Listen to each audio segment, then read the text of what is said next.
ఓం శ్రీ సాయిరామ్. పోతన భాగవతము ద్వితీయ స్కందములోని పద్యాల గురించి తెలుసుకుందాం. సాయిరామ్. ముందుగా 95వ పద్యం. యజ్ఞాంగి యజ్ఞఫలదుడు, యజ్ఞాంగి యజ్ఞఫలదుడు, యజ్ఞేశుడు యజ్ఞకర్తయగు భగవంతున్ యజ్ఞ పురుషుగా మానస యజ్ఞమున్ కావించితిన్ తదర్పణ బుద్ధిన్.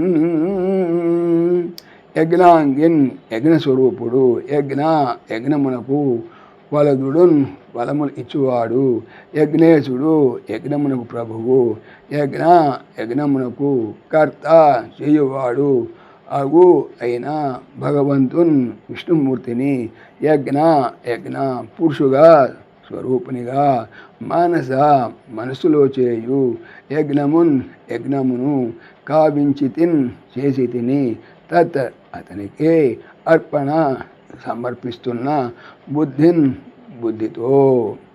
భావము: యజ్ఞం శరీరమైన వాడు, యజ్ఞానికి ఫలితాన్నిచ్చేవాడు ప్రభువు కర్త అయినట్టి ఆ భగవంతుని యజ్ఞ పురుషునిగా చేసుకున్నాను. ఆ యజ్ఞాన్ని ఆయనకే అర్పించాలనే బుద్ధితో మానస యజ్ఞం చేశాను. బ్రహ్మదేవుడు నారదునికి విశ్వప్రకారం వివరించి చెప్తున్నాడు. ఇది నారయ్య పూరించినటువంటి భాగంలో ఉన్నదని అంటారు. తర్వాత 96వ పద్యం.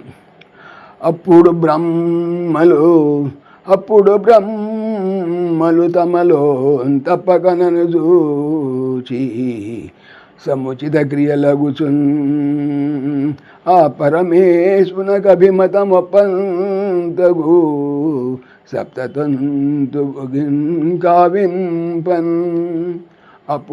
అప్పటి నుండి బ్రాహ్మణులు తమలో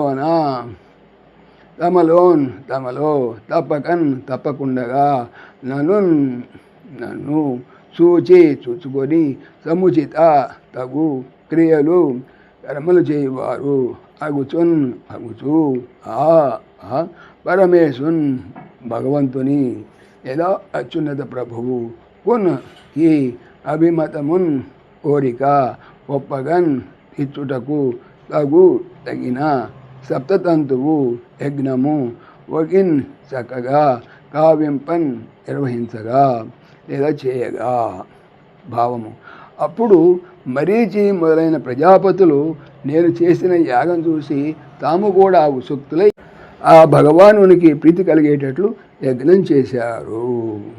ఓం దాశరథాయ విద్మహే సీతావల్లభాయ ధీమహి తన్న రామ ప్రచోదయాత్. సర్వం శ్రీ రామార్పణమస్తు. జై శ్రీరామ్, జై శ్రీరామ్. ఆత్మీయులకు మనవి, ఈ ఛానల్తో పాటుగా అనంత మహిమల శ్రీ సత్యసాయి అనే ఛానల్ మరియు లెర్న్ భగవద్గీత లైవ్ గీత అనే భగవద్గీత ఛానల్ను స్వామి నా చేత చేయించున్నారని మనవి చేస్తున్నాను. వీటికి సంబంధించిన లింక్స్ డిస్క్రిప్షన్లో చూడవచ్చు. సాయిరామ్.